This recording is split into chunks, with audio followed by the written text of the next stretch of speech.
So welcome to episode 2 of this ultimate thing, which is going to be the Rhombic Triacontahedron module. So let's say you followed the last video, the episode 1 of this, where you made the golden rectangle. So now we're going to turn this golden rectangle into the golden rhomb, first off. Right, so we start by folding this in half.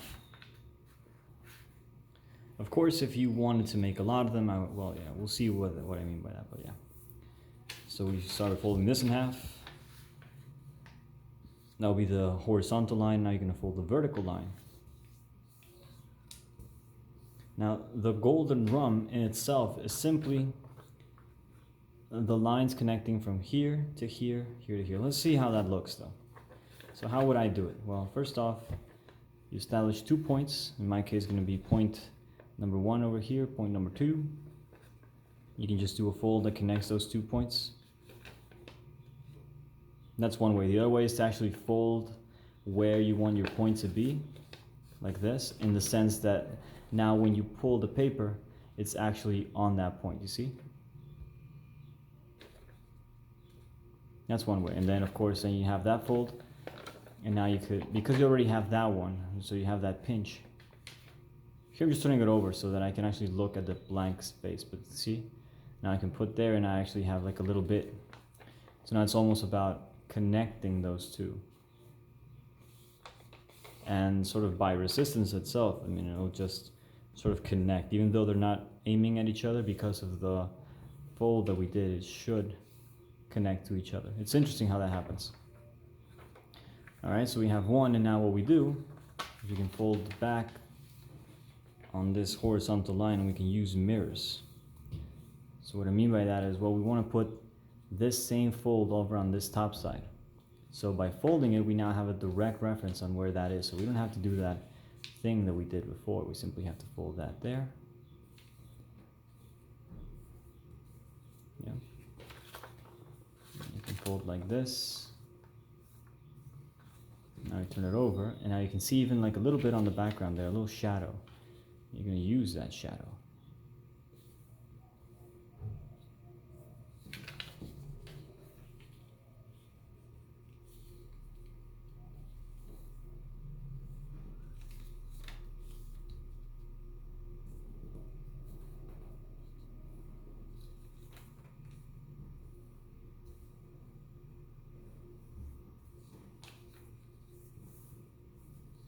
And then we end up with this. And this is the golden rhomb.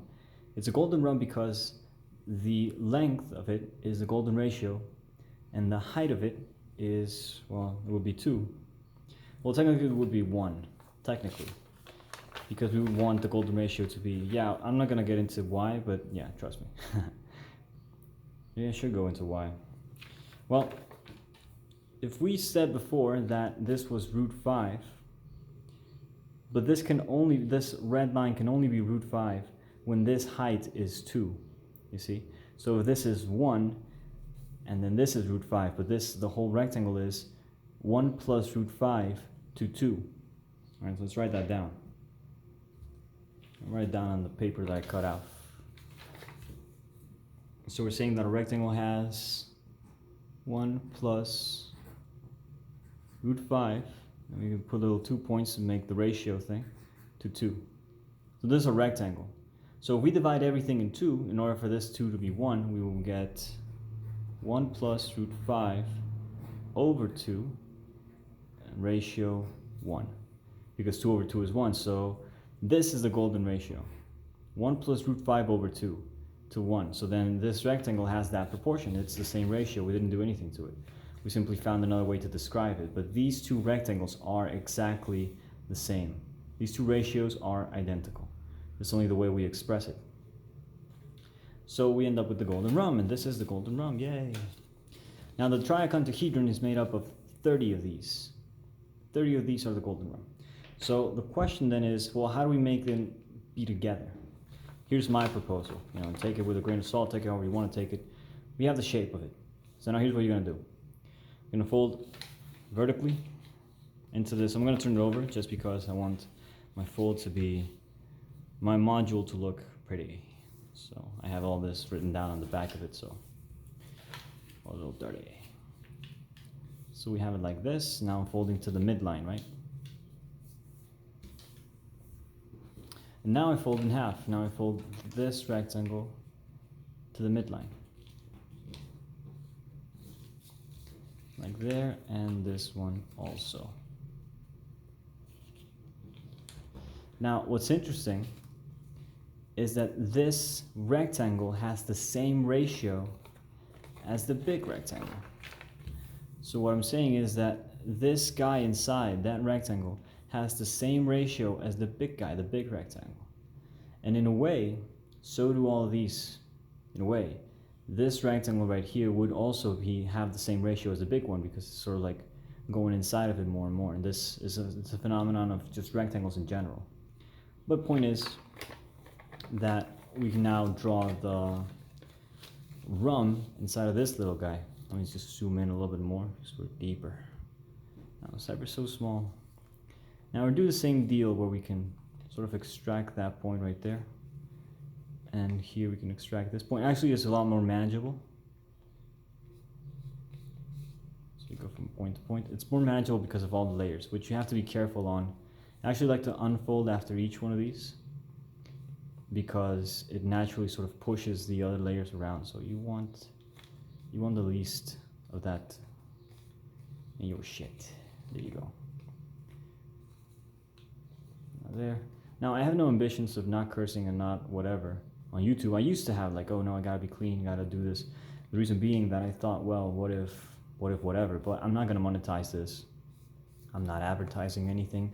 Nobody watches these videos anyway. So I think that in order for a YouTube channel to work, I think that you do have to be periodic with your uploads. You have to sort of keep people hooked, entertained, some kind of periodicity, some kind of weekly thing at least, which I haven't been keeping up with. So what does it matter if I do videos or not? Nobody's gonna watch them. I'm not hooking in anybody. All right, so now you have this. All right, same golden rhomb shape, but now it's in there. So here's what you do. You open this up. I'm gonna open up the one on the right. Yeah? You can see that actually my rhomb is in there because of all the overlays. But now I'm gonna push, and I'm gonna change this line here from a valley into a mountain, like this. Here, I'm not gonna rotate it. But now this one is also a valley. I'm gonna change that also into a mountain. So I try and keep an eye out because it's the same fold. And now this just gets turned up, right? So this is coming down, and then with this folded in, you kind of just turn it over. You have it like this, and now this just kind of falls very naturally. I'm not doing anything crazy yet. And this actually has a little layering, which we can use to tuck this in. I hypothesize that this could work with any rectangle. You can make this unit thing for any rectangle, so perhaps this has already been discovered. Maybe not for this rectangle specifically, but I don't know. But it does have drawbacks structurally, this kind of modular. You're gonna see why in the next video. Here I'm just gonna show you the construction of it, and we'll put it together in the next one. So we want to keep it within the 10-minute mark, right? Several reasons. One of them is that my storage space is running low. This is such lo-fi stuff, dude. This is low budget, low grade stuff. But it's good content. I mean, it's good designs, I think. Not just because I made them, but I think that they are fun to do, and you end up with a beautiful piece at the end. So that's also worthwhile. So here, of course, I did that wrong a little bit. I should have drawn a little more push. But you see, it's an easy fix. You just gotta be careful. You can fix anything. It's paper. It's quite forgiving. And there. And so you have this now, and you have this, and now you have this little module. What's cool right now is that you have a pocket. You have this pocket. It just turns out that the shape of that pocket is exactly the shape of this thing. Exactly the same shape. So if you put them in side by side, it'll just slide. Now, because it's a face, like this is the face of the solid that we're working on, this golden rhomb, it will lay flat. I mean, it's a very slight angle that unites them. So this is not a very tight grip that you will have on your module. But once you do all 30 of them that you need, because you're going to need 30 of them, and then just putting them together actually is not that big a hassle. So we'll leave it at that for this video. Thank you very much, and I'll catch you in the next one. Bye-bye.